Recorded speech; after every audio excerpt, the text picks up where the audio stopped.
Greetings and welcome to the Atlantic Council's Central Europe Week Conference. This is taking place this week in Prague, in Bratislava, in Warsaw, and it is a series of events and conversations between us, the Atlantic Council, and our friends in Central Europe. This ought to be a retrospective about how well things went after 1989. But we can't sit back and look back with pride at the past only because there's a war going on in Ukraine. And what is happening in Ukraine is a continuation of the issues which got rolling in 1989, and I'll put it this way. Do we believe in a Europe whole, free, and at peace? The Slovaks, the Czechs, the Poles, the Hungarians in better days, the Baltics took down the Iron Curtain and were, with the United States and a lot of West Europeans, co-authors of Europe whole, free, and at peace. And it became a reality for much of Europe with NATO and EU accession for Slovakia. The Ukrainians are fighting that same fight, and Putin wants to restore the empire. And you don't need any American to tell you this. He has made the claim. He, Medvedev, others, daily remind us that the people in this part of the world were right about Russia, and many people in Western Europe and the United States were wrong. And this has been unfortunately demonstrated. Now, the goal of Central Europe Week is to bring together Americans and Central Europeans to look at the present challenges and the future. And that's the context of the war in Ukraine shapes what we're doing. We're partnering with GlobeSec, and they are one of the premier, just one of the best think tanks in this part of the world. And my thanks to GlobeSec in general, and specifically for hosting French President Macron when he gave a speech where he acknowledged that the Central Europeans were right and the French were wrong. That was a great speech and a serious one. We're also partnering with the U.S. Embassy in Bratislava, and Ambassador Gautam Rana, my colleague from my days at the State Department, is here, and let me tell you, Slovakia is lucky to have him. The right person at the right time.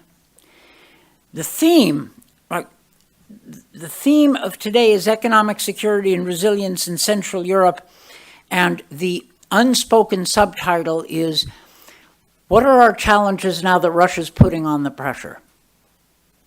Right? Energy.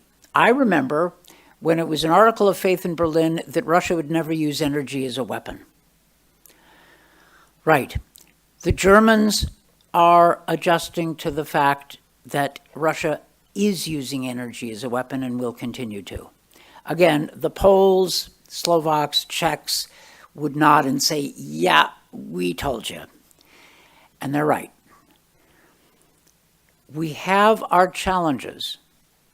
A second challenge is that the US and the EU need to get their trade policy right. And we're trying to do stuff that is hard. Things like friend shoring or de-risking with China. What does that mean when you try to put that into practice? So there are a lot of tough issues we're dealing with. In any event, I'm not supposed to give a speech. I'm just supposed to set things up, and I have fulfilled that responsibility, and it is my pleasure to welcome GlobeSec's leader, Robert Vosch, to the podium for the next phase of this discussion. Thank you very much.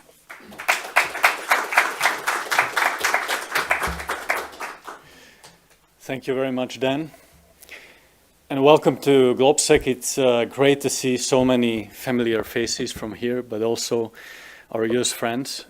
We are very proud to partner with the Atlantic Council. Actually, This partnership between GlobeSec and Atlantic Council is almost 2 decades long.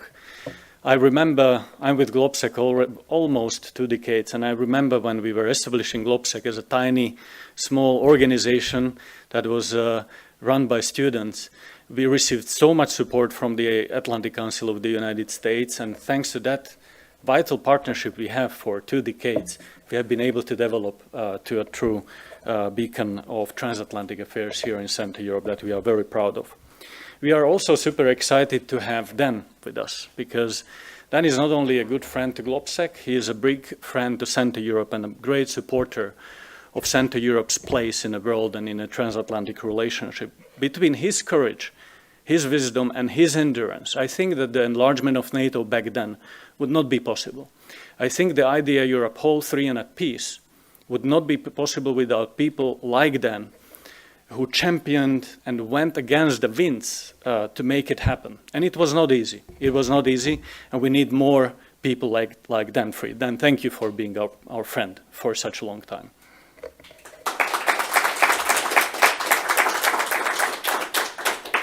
I also thank Ambassador Rana for supporting this event and partnering with us on this. GlobeSec has just recently also opened a small office in Washington, where we want to also promote the transatlantic relationship. And I think this mission has never been more important than after what we've seen more than a year ago in our neighboring country, in Ukraine, when Russia attacked.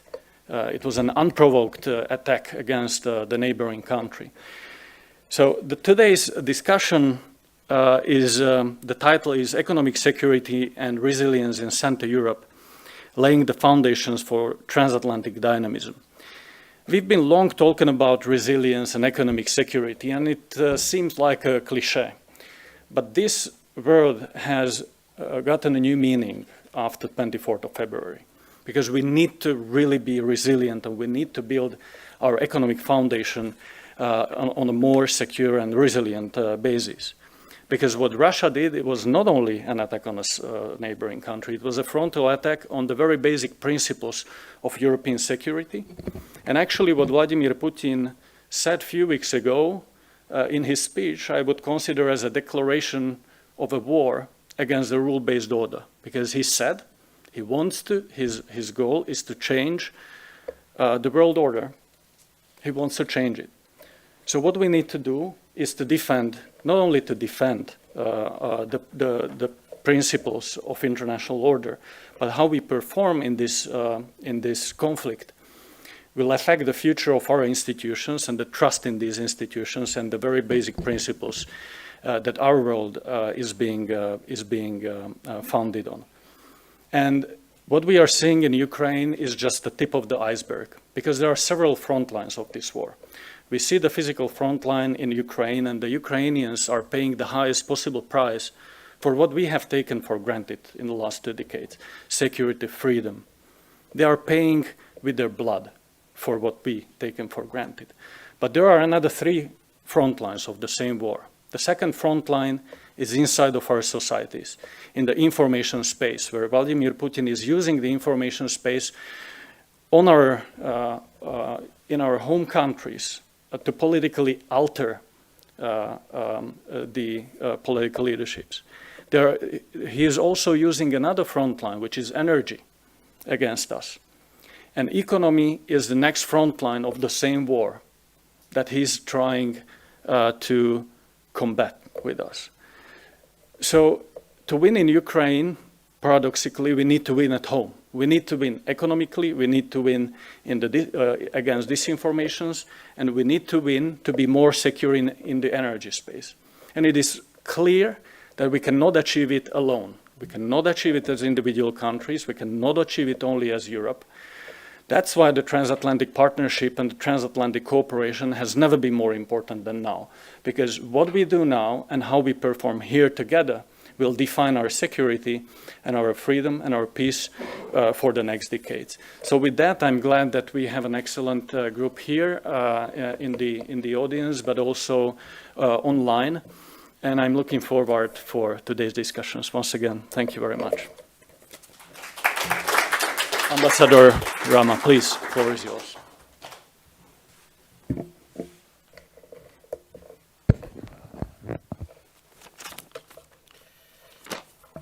Dobrý den, and good afternoon.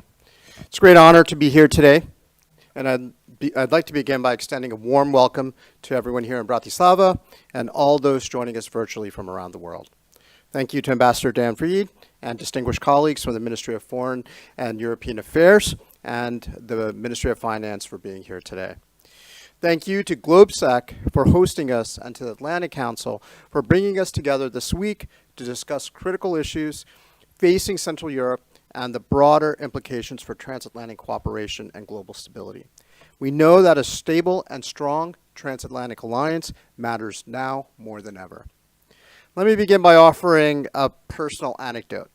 I'm here today as the U.S. Ambassador to Slovakia because of Ambassador Dan Fried. When I first joined the State Department 21 years ago, I quickly became, in the parlance of the State Department, a Middle East and South Asia hand. I went to Iraq, Afghanistan, and Pakistan. I was serving as the Egypt and Syria desk officer when Ambassador Fried recruited me to work for him as a special assistant. That decision changed the course of my career. I had a small office next to his, no windows, and learned at the feet of one of America's finest diplomats. And though in the ensuing years I continued to work on issues across the globe, there's a straight line between the day that Ambassador Fried offered me that job and my presence here today. So thank you, Ambassador Fried. And for those of you who don't think I'm doing a good job, blame him.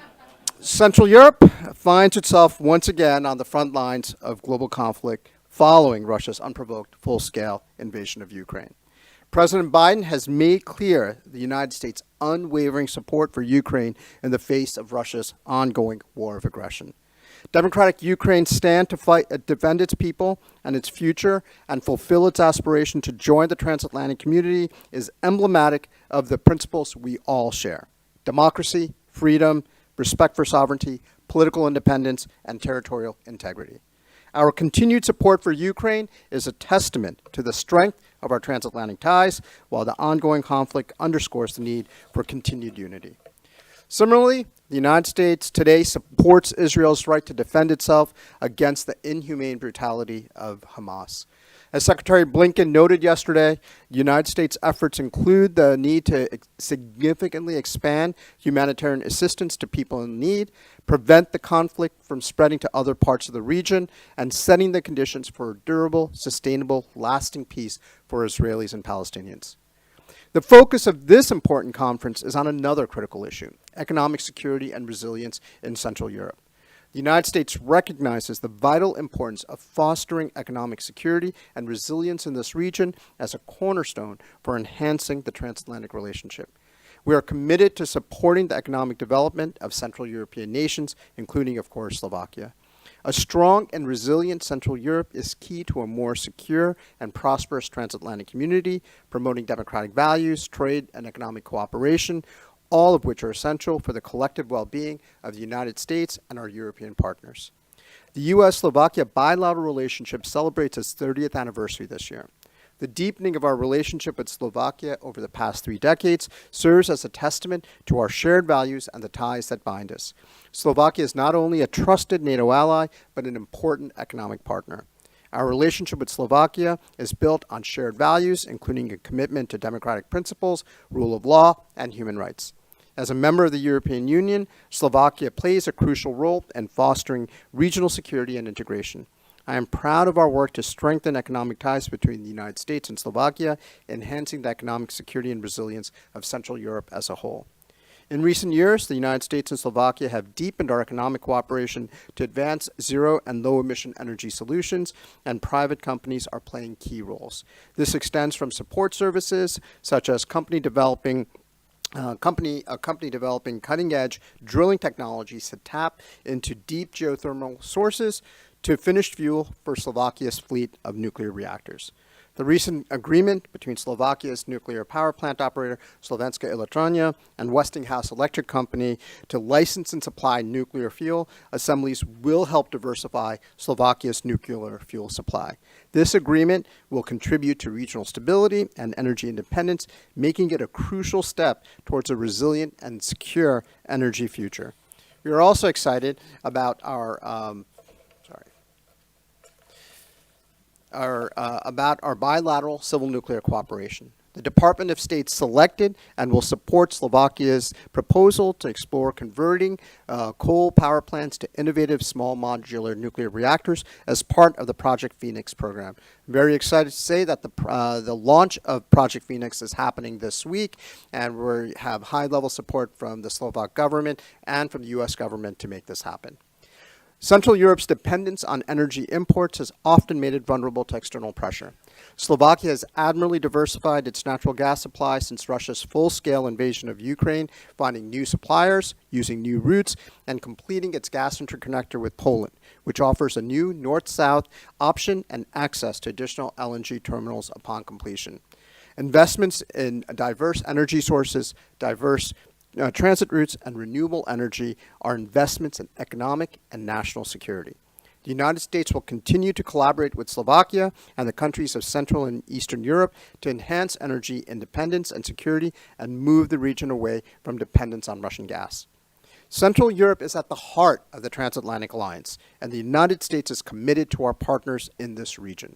We will work with you to strengthen your economic security, and you can be confident of our continued support for Ukraine in the face of Russia's aggression. Our enduring partnership with partners like Slovakia exemplifies the strength of our transatlantic balance. Our collective efforts will ensure a prosperous, secure, and resilient Central Europe, which in turn contributes to the strength and vitality of the transatlantic community. I look forward to working with all of you to achieve this vision. Thank you, Ambassador Fried. Thank you, Robert Vosch. I wish you all fruitful discussions through the remainder of the Atlantic Council Central Europe Week.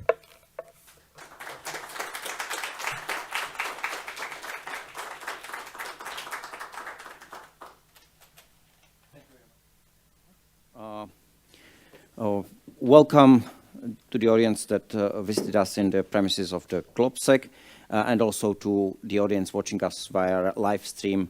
A bit of the household instructions to begin with, especially for our virtual audience through the live stream. There is a web page, there is a service called AskAC, askac.org, or askatlanticcouncil.org, where you can ask the questions for our panelists. And to discuss the economic security and resilience in Central Europe and how we are prepared for that, I'm honored to be joined by our highly distinguished panel of colleagues. First, Dr. Martina Slabejová, if I may ask. Martina Slabejová is Executive Director of the American Chamber of Commerce in Slovakia, one of the most active, and I dare to say the most influential business public policy advocacy groups that we have here in Bratislava. She previously served briefly in public service as Director General at the Ministry of Investments and Regional Development, where she was responsible for the Informatics Society. But before that, she had 17 years of distinguished career working for the Microsoft in Central and Eastern Europe. So welcome. Sonia Mužikárová. Sonia is a former advisor to the State Secretary of the Ministry of Foreign Affairs. She's also fellow of the Bretton Woods 2.0 and fellow of the Atlantic Council's Geoeconomics Center. She previously had a distinguished career at the ECB, where she was analyzing and forecasting the non-euro area member countries. She also worked for OECD in Paris, where she was leading the ministerial chairmanship of Slovakia in 2019, and she actually established the economics research here at GlobSec, for which we thank her. So welcome back, Sonia. And last but not least, Jeffrey Lightfoot. Jeffrey is a program director for Europe at the Center for International private enterprise, and also a fellow at the Scowcroft Center for Strategy and Security of the Atlantic Council. He previously worked for Jones Group International Consultancy, as well as in-house in the Atlantic Council, where he worked up to the position of the Deputy Director of the Scowcroft Center for International Security.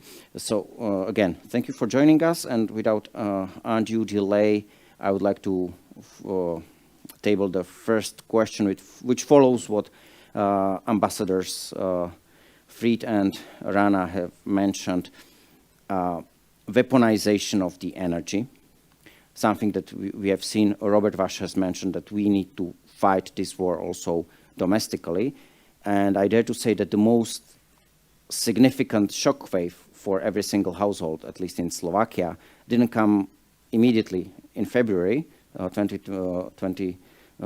There we had concerns, would there be enough gas?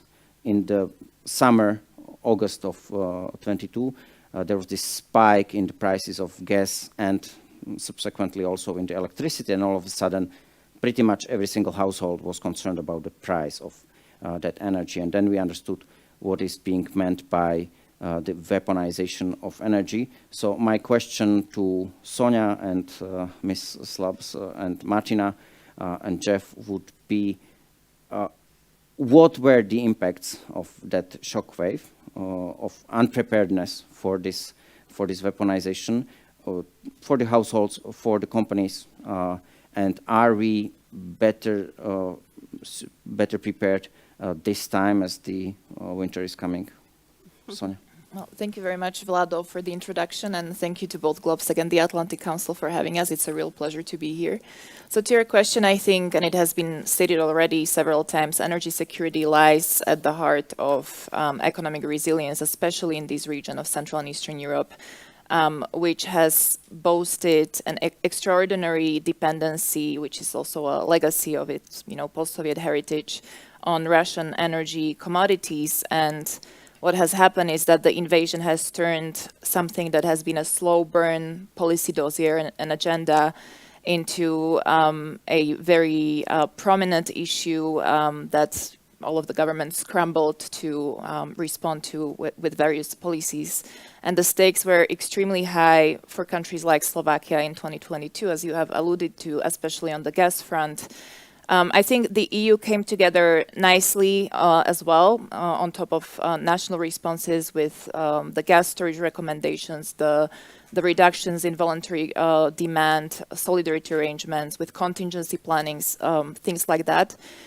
But also there was some, we should not forget that there were some circumstances beyond the control of governments and the European Union measures. And we were also quite lucky because of the warm winter weather.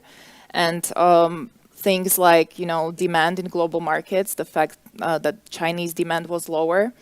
So it was a mixture of circumstances, but maybe it's worth it to take stock of where we are currently. And I think the punchline is that the dependency was extraordinary. The progress is also remarkable. But there also are some large disparities even within the Central European region.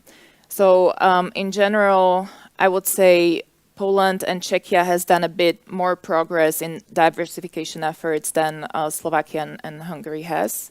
Poland has been well ahead of the curve because it has opened its LNG unit in the Baltic coast already in 2016 and is now receiving shipments from Qatar and the US under long-term contracts, but also using the spot markets as well. And its share in total gas imports has increased from 24% in 2021 to 43% in 2022. So this is remarkable. Czechia has also reduced independence on Russian gas from 97% to near zero. So this is also quite compelling, pivoting towards mostly Norwegian gas that's transported through the German pipelines and also shipments of LNG through ports in Belgium and the Netherlands. Based on some recent data that I have caught, Slovakia last year was still importing some large chunk of its gas supplies from Russia. I think it was above 50%. But it has started massive diversification talks and efforts also with Lithuania, but also with Italian and German companies. And it has also signed a memorandum of understanding with Poland via its new interconnector. And as for Hungary, I think the diversification efforts are tied to its political leadership and to its foreign policy orientation. So the progress here remains limited, and the country is still importing a large chunk of natural gas from Russia. And then we have heard some progress that has also been done on nuclear, which is really important because the Visegrad economies harbor a large industrial base, which is very energy intensive, and they have opted to bet on a nuclear to a large extent to fuel this base. I think what really remains to be done is the progress on the green transition, in particular with regards to energy efficiency of buildings, of green mobility, and general use of renewables. I think this is homework that we still have quite a bit to do on, but maybe I'll pass the floor to my colleagues here. Thank you very much. There was a good point that really in Berlin, the Christmas last year were 15% warmer than the average for the long period of time. I think the Austrian statistics, which is collected for almost 200 years, was the warmest on the record. But speaking of industrial base and speaking of the impact of this weaponization of the energy, what's the view of the business? Yeah, the American Chamber of Commerce, and thank you for the invitation. Thank you to the GLOBSEC and the Atlantic Council. American Chamber of Commerce here representing 300 companies, almost 300 companies. 1/3 of the companies is based in the US. And of course, taking the point of the today discussion, economic security and resilience, I would like to point, and it was great to hear from the ambassador that Central Europe is in the heart of the US relationship. That's very important to hear. And also I would like to quote probably my good friend Robert Vash. He mentioned in one of his articles that it's better to stay for the Central and Eastern Europe, it's better to stay with the strong Ukraine than with the Russian Ukraine. And we understand what he meant by these words, by this article, Robert. And thinking about the topic of today, about the security and resilience, if you think that the security, I would say, passed 4 or 5 years. It started with the pandemic, when we somehow lost the healthcare security, big way.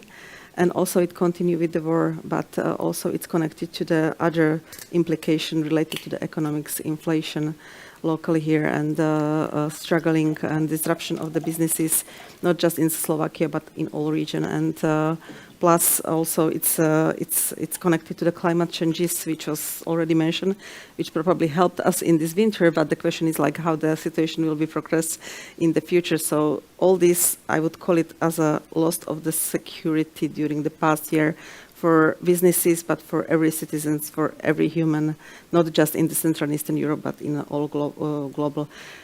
And not commenting the situation, what's happening now with the Israel and the Hamas conflict.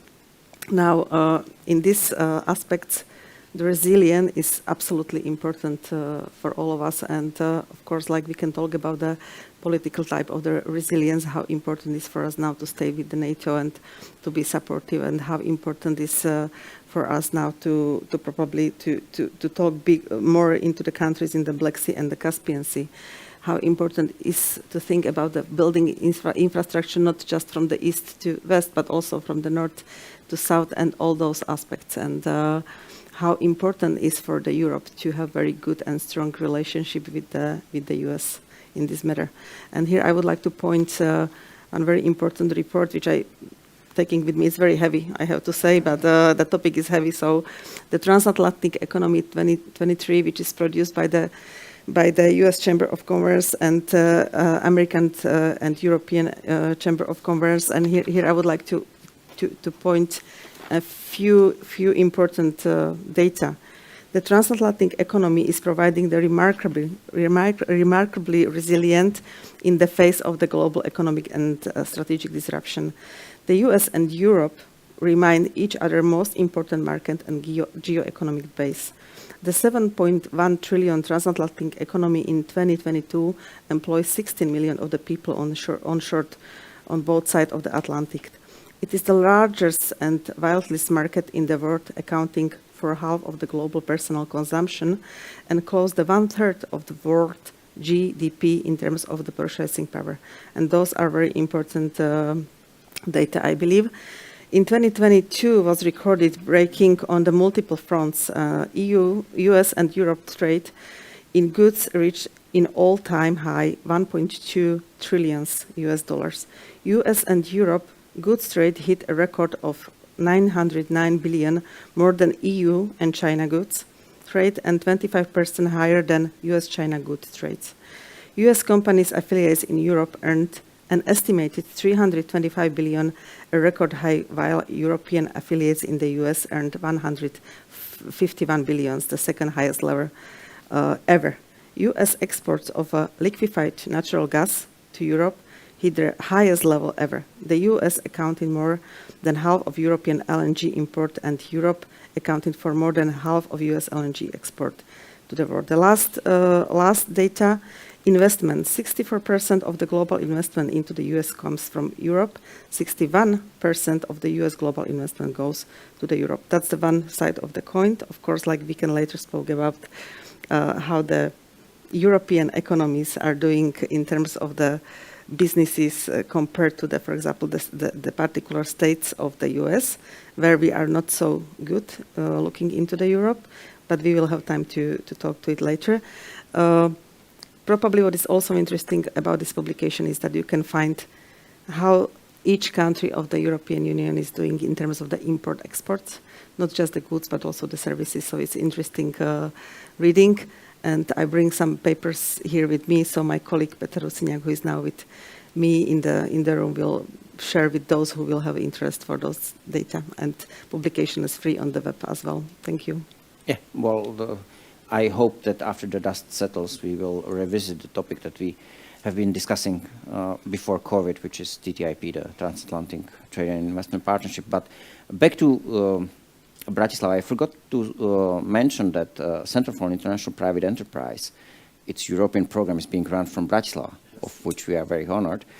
Therefore, I would like to, Jeff, you to start with a question: how do you assess the response of Central European governments to the economic disruption that was brought about by this weaponization of the energy over the past almost 2 years?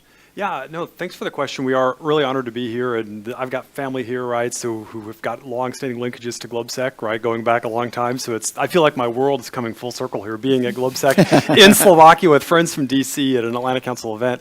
And I do get the fortune to travel quite a bit around this region and see how this has worked out, the perspectives from across the region, which are fascinating. I mean, I do hope we can talk about this. This is Central Europe Week. You reference this, Ambassador Fried, and there's no programming going on in Budapest, which is taking a fundamentally different approach to economic security, to energy security, to the relationship with China, to de-risking.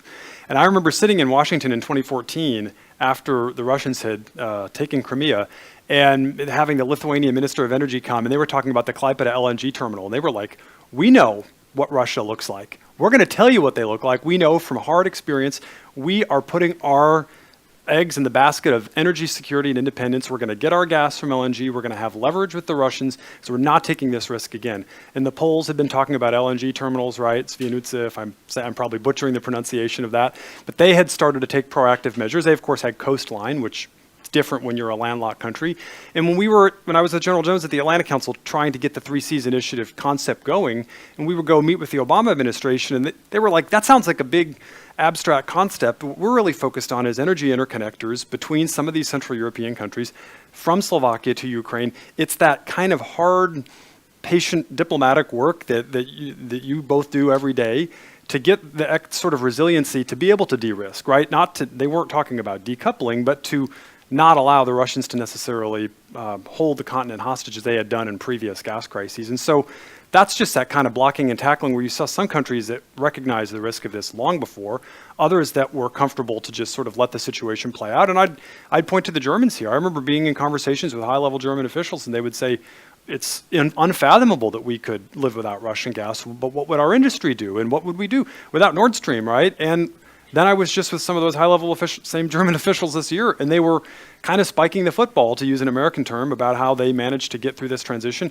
Yes, industrial production is down some in Germany. It hasn't been easy. The IRA hasn't made their life any easier, but they've gotten through it. And we didn't talk about the question of subsidies, which I know in the debate we had, that I know you were part of, about the pre-election outlook, we talked a little about the amount of money that's been spent at the European level to support industry, to support households.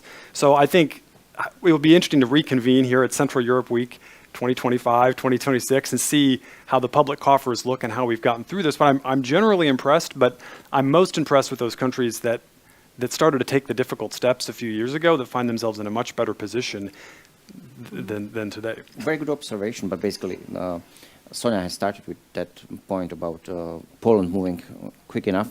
If I remember right, actually, Poland sent a notice to this deal, to this supply a deal with Gazprom already before the attack. So they just terminated that deal due to contractual conditions. But looking at the policy recommendations or policy lessons that we could have learned from this different response of Central European government, question to Sonia, Jeff, and also Martina, what are the lessons?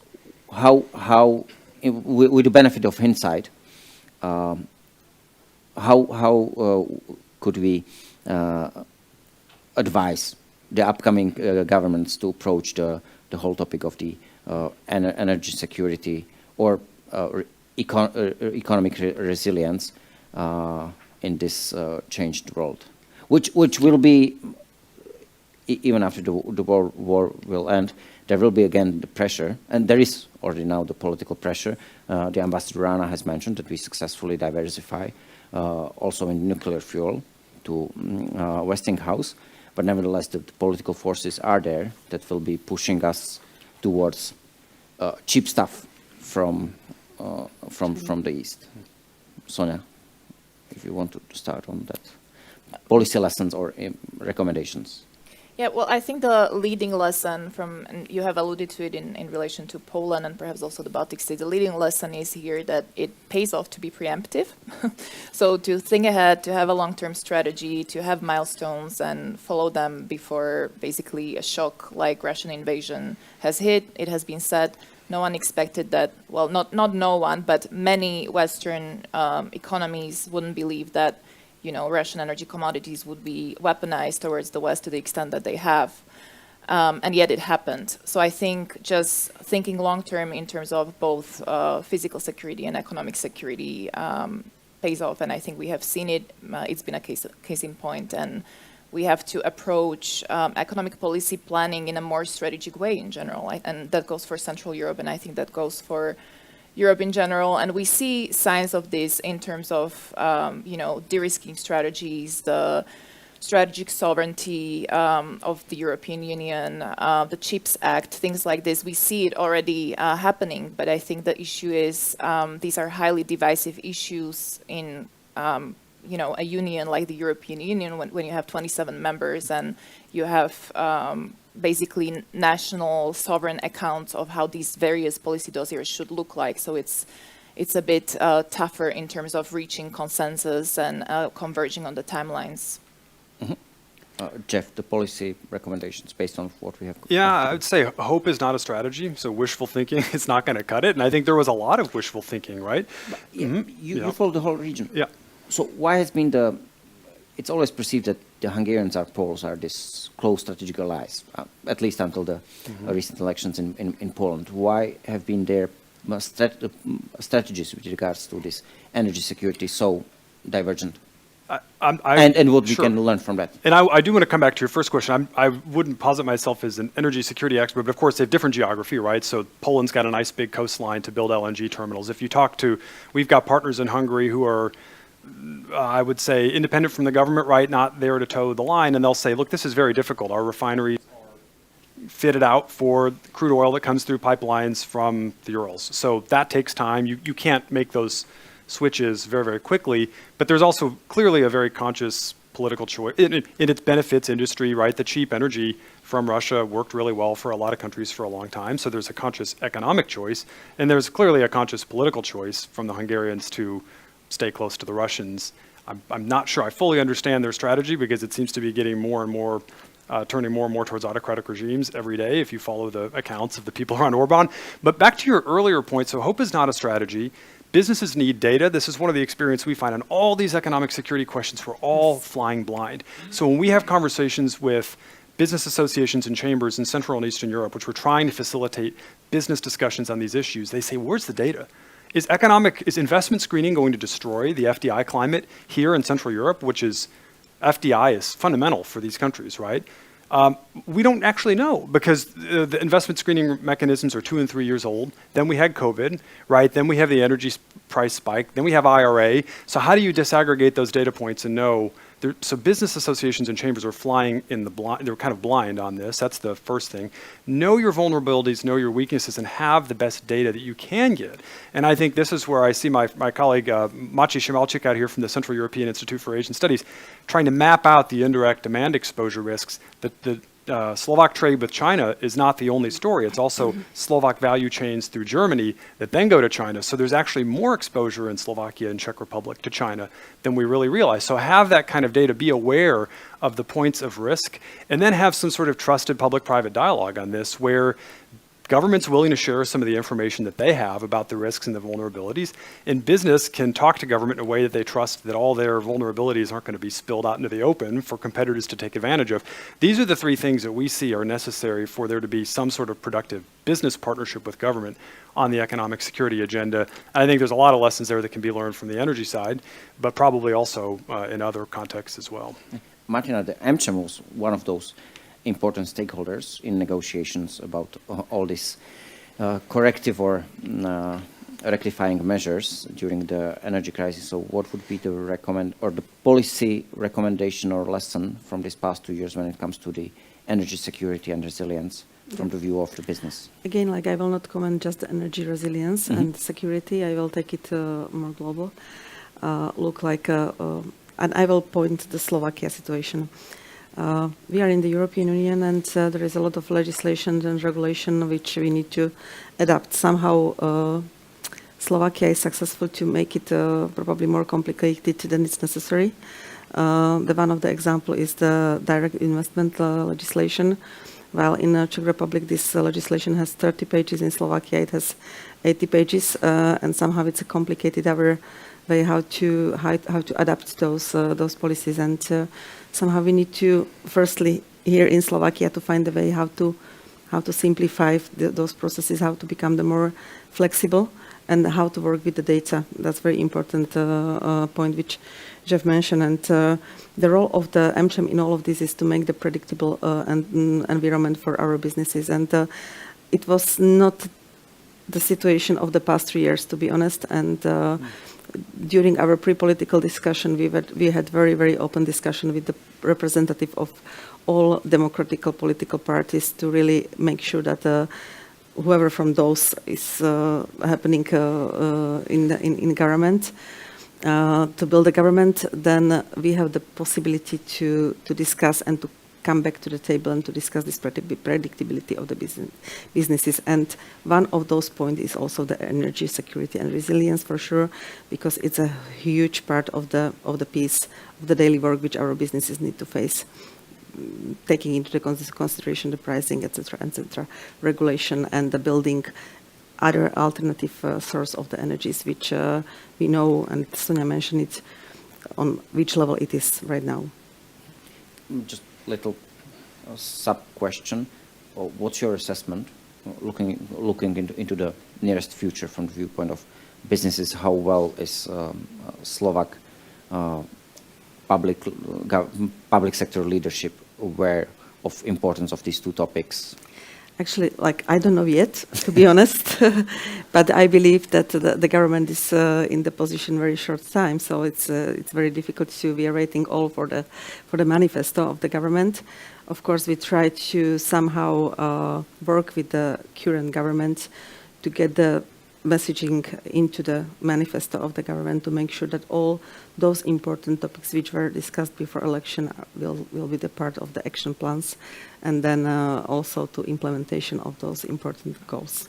The reason why I ask that, in Slovakia we have basically a left-wing government after the September election, so one would, political economists would assume that the topic of keeping jobs will be important, because as we speak, Germany and France are slipping into the recession, and Eurozone as a whole. Following the question of the impact of this terrible, unprovoked war of aggression of Russia against Ukraine, I would like to turn our sight to the western part of the continent, from where another macroeconomic danger looms. Starting again with Sonia, how do you assess the readiness of Central and Eastern Europe, Slovakia in particular, to be resilient? How resilient could we be against the economic slowdown that's looming in Germany and Eurozone, given that these are our key trading partners? Yes, so I think there are clear examples in Slovakia's history. When the German economy goes down the drain, Slovakia is next. The trade links are very strong. The global value chains, basically both economies are closely integrated in the German V4 industrial cluster. So we probably will see negative effects. You have mentioned before we spoke a fresh study done by Erste that was looking at various economies in the region and their links to the German business cycle. And actually, I was surprised to see that Slovakia wasn't the correlation between the Slovak growth cycle and the German growth cycle wasn't the most intense, but actually it was Czechia, I believe, Slovenia, and Hungary that was closer than Slovakia. But nevertheless, I think we will see impact on the Slovak economy. But I don't think that's the big question, though. To be honest, I think even if Slovakia, it's a business cycle. Even if we see a contraction in the third quarter, in the fourth quarter, I think we need to focus our attention to the groundwork, not to the business cycle. So we need to focus our attention to things like industry. What do we do with the Chinese competition? Do we have a strategic vision? How do we have a new innovation strategy as a Slovakia, which I think is a very well-written document. The question is, how do we implement it? Do we manage to implement it? Because we as a country have had a lot of strategies before, and I think it's implementation where it falters usually. We need to focus on things like talent. Slovakia is one of the top countries that is experiencing huge outflows of young people who study abroad that don't come back. So, we have spoken as a part of my work with the Center for International Private Enterprise on actually the future of mobility in Slovakia. We have spoken with various stakeholders in the automotive supply chains. And there are two recurring topics that everyone is concerned about. One was actually energy prices, which is more of a local problem, but another is talent. Companies lack skilled workers, and actually even in the large OEMs have to partner up with NGOs to train their own workers, which is an extra burden for them. And the fact that there isn't an education system in place that raises and trains enough people to cater to the labor market is a huge problem. So I didn't want to steer away from your fundamental question on Western economies, but I think the cyclical factors is the wrong focus. I think it's the structural factors that we should focus on, and very intensely right now, because what we're doing today, we will see the result of that in 10 years. But what you are saying is that we will manage in those medium-term perspective, or to the contrary, these topics that have been mentioned are actually more significant than short-term economic cycles? Martin, I would like to respond. Probably in terms of Slovakia particularly, I think there is a good opportunity because the country is having quite a significant amount of the funds, which can help us in this recession period. And it can have impact on our, of course, like inflation and keeping the jobs and focusing on the opportunities with this. However, it will be very important to utilize it the good way.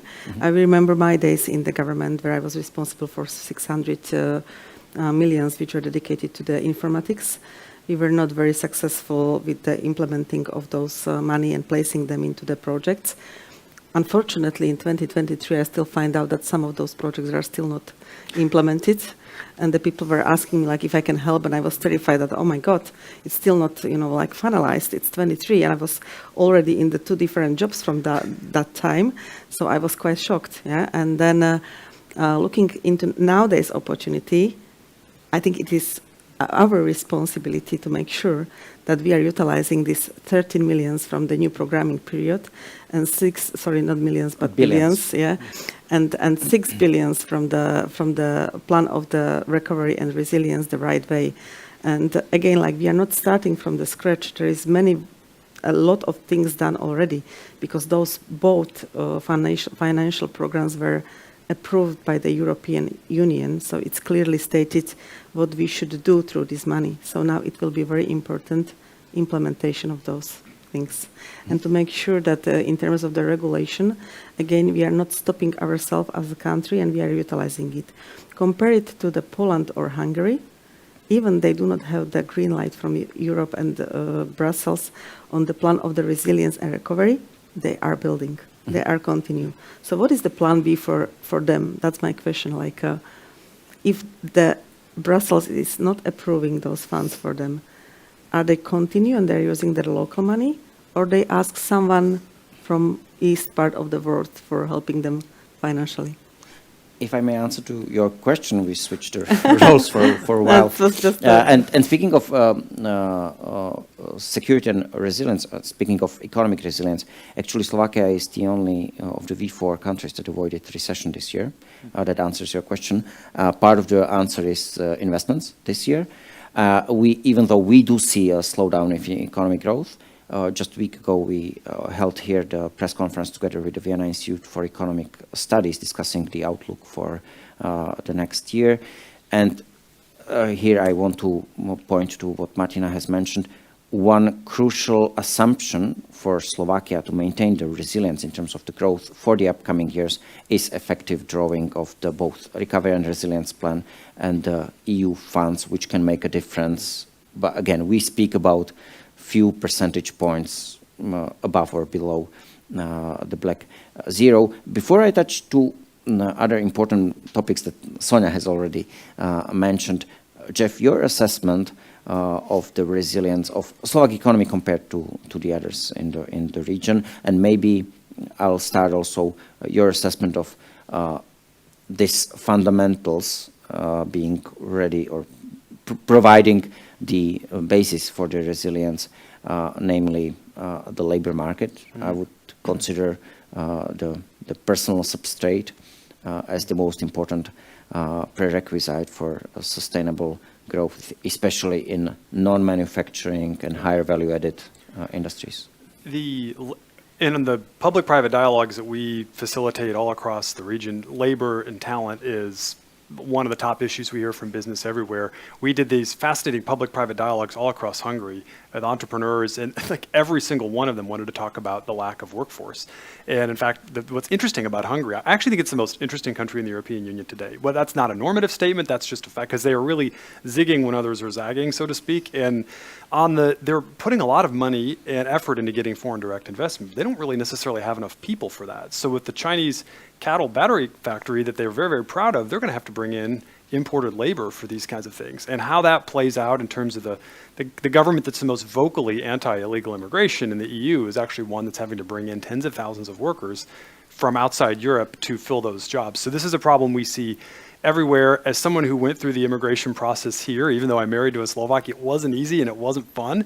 So I would also say if Slovakia is thinking about moving up the value chain, I know there's a lot of exchanges between Slovakia and Estonia. How do we become the kind of digital, Visegrad for Estonia here? But I think Estonia's, my understanding is, at least, is they have a much more receptive environment to foreign talent in the innovation space. And so that's something we hear this from the Czech Republic as well. The Ministry of Interior is responsible for migration issues because they see it as a security problem, not as an economic issue. So the talent issue is one that's all over the place here. Managing the strategic dependencies on energy is I think actually reasonably well in hand, and we heard the ambassador talk about the important areas that the U.S. can support this. And then on the China piece, this is the interesting one. Sonia referenced the work that she's doing along with William here from the ADAPT Institute that we're really proud to be part of, looking at the automotive sector, because this is such a big part of the economy, not just for Slovakia, but also for Hungary, Czech Republic, links very much back to Germany, of course, and it links to the future of the automotive sector, right? The talent to be part of the electric vehicle transition, but then will Slovakia be dependent on Chinese batteries for its automotive sector and all the critical minerals that the Chinese dominate, not just in terms of mining, but in terms of the processing? Does anyone have a strategy here for that? Is anyone thinking about that as we think about a green future? Are we just replacing one set of dependencies on sort of OPEC countries and Russia with another one in terms of China? And I think that's the forward-looking question that we're trying to stimulate some conversation around. It's a difficult one for all of our economies that are trying to be part of the green transition. This is the big question mark that we're looking at kind of going forward. You actually started the next question that was in the line, and that's this China link, but I will add on additional aspect. The big topic in the Trans-Pacific symbiosis, as I used to call it, is so-called decoupling. So eventually, a couple of trends that we are seeing is U.S. economy is holding up better than the Eurozone this year, at least, and also the expectations. The Mexico is gradually taking over as one of the biggest exporter into U.S. instead of China. So there is this clear effort to try to decouple from this Trans-Pacific symbiosis. At the same time, in Germany, we have the concept of the Zeitwende and de-risking from China, German companies understanding the risk of this tight dependence. Also when it comes to geopolitical considerations. So to what extent this decoupling, de-risking affects Central and Eastern Europe?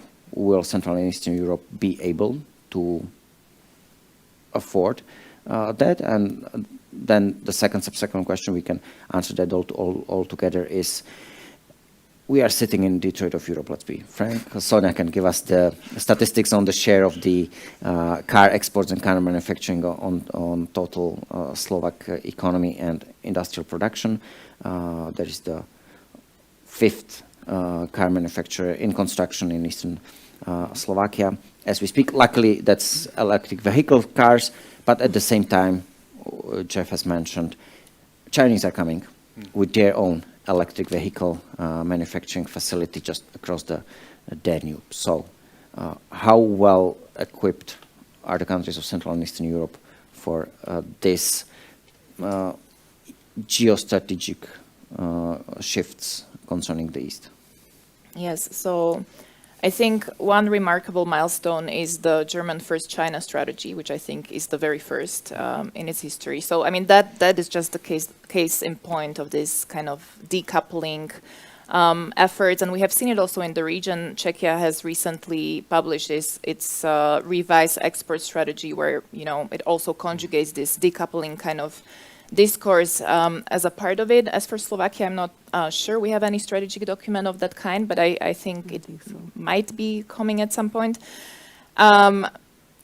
Nevertheless, just going to, there has been this concern about the penetration of you know, Chinese EVs to the European markets. It's been even addressed by Ursula von der Leyen, this probe, how it's going to look into this EVs, Chinese EVs with potentially unfair subsidies flooding the EU markets. I think this is partially a result of the fact that Europe pursues an more open trade policy compared to the US, which has a higher duty, and also there is an array of trade barriers that stem from the Inflation Reduction Act as well. But despite this, I think the data speak loud and clear. The penetration of Chinese EVs has doubled, but is still limited in terms of market share. I think it's 9% of EV sales for battery cars and 13% for hybrid sales. I think the only way that Europe can actually fight this or remain competitive vis-a-vis this kind of Chinese EVs is stepping up its own R&D capacities, bringing innovation on par to bring the price down. Because it is the case that Chinese electric vehicles are roughly 30% cheaper than EU or US equivalents. And it can also offer edge in terms of whether it's quality, whether it's servicing, whether it's range, things like that. It can also specialize in a niche. And also data speak loud and clear. For example, Global Trade Alert report finds that it is not necessarily like EU consumers don't choose at the present point EV vehicles at the expense of European EVs. So I think this is an important point because that just means that it's a commercial opportunity all across the board. And if OEMs invest sufficiently into R&D and bring the price down, basically any producer that can supply electric vehicles at competitive prices can benefit from this transition as well. So I don't know if that answers your question. Absolutely. We have a question from the audience on our live stream, but before we proceed to that, your take, Martina and Jeff, on the readiness of Central and Eastern Europe to deal with this China topic. Well, I think it's a huge issue for us because from the perspective how we are doing, we are slow, and We are slow. we are slow. Slow, but not just the Central and Eastern Europe, but I mean Europe as such. And you can see it on you just mentioned the level of the businesses, Europe versus US. Now these EVs in the flooding the EU markets, it's visible. Yeah, I was like 2 months ago in Finland, and the driver took me from the airport with beautiful limousine. I was asking, wow, what is this? It's EV from China. Yeah, so in Finland. Yeah, I was surprised, and this is going very quickly. So how to react? Yeah, and we again going to the regulation and the flexibility, how to adapt the regulation, because regulation are important. However, we need to act from also the business's perspective much more flexibly and quickly. And then also it goes to the our generation, how we are supporting R&D, how we are supporting the startup scale-up. If you look what the startup percentage per millions in Slovakia is going, it's going down. Yeah?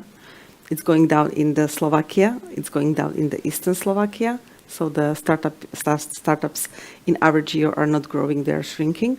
It's bad signal. So those are the things we should focus on the education of the labor, using the human capital for the future growth. Like under the umbrella of the MCHEM, we are covering the 37 of the share center in Slovakia. The average of those salary of those people is 2,000 euros, which is like double to the average of the salary. Those are the things where probably we should focus more. It's 40,000 employers, which has a problem to, if they are from the foreigner country, to go to work for Slovakia, as Jeff already mentioned. So those are the things where should we focus our interest in terms of the building the strategy to build these added value jobs in Slovakia, and to provide talents with the good and attractive work. And that's also the plan which we have, for example, as MCHEM, together with our partners, to make sure that we are able to motivate the people from abroad, the Slovak people from abroad, to come back to Slovakia and to work for us. There is already a call out from the plan of the resilience and the development. So definitely those are the ways how to attract the people going back, to get the talent back, to have the more startups, to be able to support our own businesses. So the policy recommendation from the business would be we need to act, and we need to act quickly. Quickly. Jeff, Quickly. could you comment on when it comes to this China topic, on this dichotomy, because we have seen recently tensions rising between some of the Baltic states and China, neighboring Czech Republic and China. On the other hand, we have our southern neighbor, which welcomes or seems to welcome investments from that direction. How this topic will influence the future of the sea, or also economic resilience of the Central and Eastern Europe? Yeah, it's an interesting question. I think I think Martina referenced the fact that there's several gaps that we've seen in the trying to talk to people on this. There's a transatlantic gap where the U.S. has sort of been further ahead and dragging the EU in some ways behind, and the TTC trying to mediate these differences among other fora. Then within Europe, you've got, the French are very sophisticated thinking on this, right? They're very out in front in many ways of Colbertismo, right? They've been probably doing it for 300 years in some ways, but then you get into Central Southeast Europe, try to talk to Romanian and Bulgarian business leaders about de-risking from China. It's just like, it's not really, it's like, what is this? And we got some work on investment screening in Bulgaria, and people are like, no, our government needs to actually focus on investment promotion, right? So there's a gap within the EU, and I think Germany is a key country in all of this, because frankly, the same people that said that they couldn't cut off Russian gas are the same people that say they can't de-risk from China.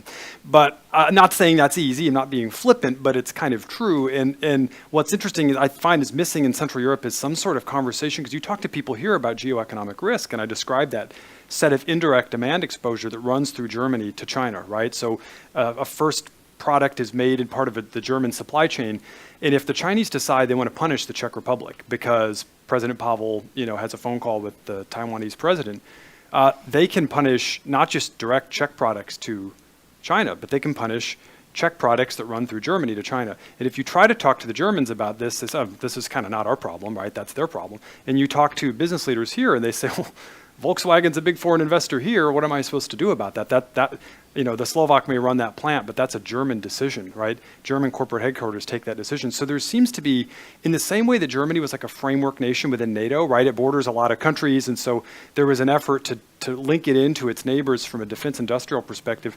There seems to be some sort of missing geoeconomic conversation between Germany and the Visegrad Four, given the integration of their economies, because the China risk kind of runs through Germany. That's not to pin the tail on Germany in an unfair way, but this seems to be a missing conversation within the region. I'm really curious to see if the Slovaks start to follow the Hungarians. And in 5 to 10 years, will the Hungarians have frankly been proven that this is actually a productive economic relationship for them? And where does that take the future? I think that's why I think the Hungarian bet's so interesting from a US perspective is concerning. But there are contradictions in that model too. So the Hungarians tout all the pluses, but there are the minuses I mentioned as well. So we'll have to see. I wouldn't want to guess about this following of Hungarian path. I personally hope not. But the policy recommendations from our discussion are: we need to act quick, and we need to act in concerted EU-wide manner. Which gets us to the questions from the audience. So I repeat that for our virtual audience, askac.org, askac.org. is the platform for asking the question, and here is the first one. Next November 2024, there are US presidential elections. Polls suggest a Trump victory in swing states. Rumors circulate he wants to put US on standby with NATO or even withdraw. Is there a second Trump presidency? How will this affect transatlantic trade relations and us at the forefront of the, let's put it bluntly, front line with the Eastern war of aggression? Maybe Jeff wants to start? This is the point where I tell you that SIPE is a nonpartisan institute, and that I really shouldn't, let me take off my SIPE hat and put on my Atlantic Council hat, because I really, SIPE does not comment on these issues. We're an affiliate of the U.S. Chamber. We stay out of the domestic politics. What I actually think is a pity that's missed, I don't know what's going to happen in our elections. It's too far away. I saw that poll. There's a lot of road to be run. We'll have to see. You read the same things I do in the press about the things that may or may not be discussed in the Trump campaign. And you saw the last 4 years of his presidency, so one can kind of deduce where that might go. What's interesting was in the Trump presidency led to large continuity with the Biden administration in terms of keeping the tariffs, in terms of being tough on China. One interesting question is, would Trump have to do some big deal with China, actually? And could he be the person that could deliver some sort of trade deal if it were advantageous? That's an interesting thing to speculate about. What I think is a pity that's missing, in any conversation about economic security, we don't talk about new trade deals. It's like a bad word with the Republicans and the Democrats. And if you want to build economic resiliency and de-risk, you have to have some sort of market access conversation to think about creating those new supply chains for critical minerals or things like that, it's just dead letter. So we talked about TTIP. That was once of the conversation to be had. No one talks about that anymore. And I think I recognize the domestic politics of that are total suicide for both parties, which I just think is a pity because to me, it's the other side of the coin in an economic security conversation. And so I'm sidestepping a little bit the domestic politics to say I think it's a pity that in neither party is this part of the conversation because I think it would benefit us tremendously from a resilience perspective. Yeah, as we need to wind up our discussion, I would like to finish with some, let's hope, optimistic policy recommendations. So, given each three of you would have the political and economic power to implement 2 or 3 strategic principal changes in terms of the policy. Sonia has mentioned the education. Ms. Labeva has mentioned the openness to the migration of qualified labor. But I'm not trying to answer the question for you. Given what we have discussed with regards to the resilience and economic security of the Central and Eastern Europe, which would be like the 2 or 3 most important priorities that policymakers must focus on now and quickly. So let's start with Sonia. Well, I don't want to repeat myself, but I have already brought up the importance and the prominence of education. And this is an arena where there hasn't been a significant, profound reform, structural reform in the past many decades. And I think the country is suffering greatly because of this. And it's not just industry where we see it very explicitly, but it has basically knock-on effects on anything from financial literacy through civic literacy and engagement, electoral choices, disinformation, hybrid threats. I mean, it's a whole range, plethora of issues where we need to, and I think we should start with early education. We should start with elementary school education. In terms of high school level, there is the prominence of gymnasium, these general schools is too much. Then the industry doesn't have enough talent, specifically suited and educated technical talent with engineering skills to cater to industry. So I think it's a all-encompassing reform that needed to be implemented yesterday. So it's very pressing.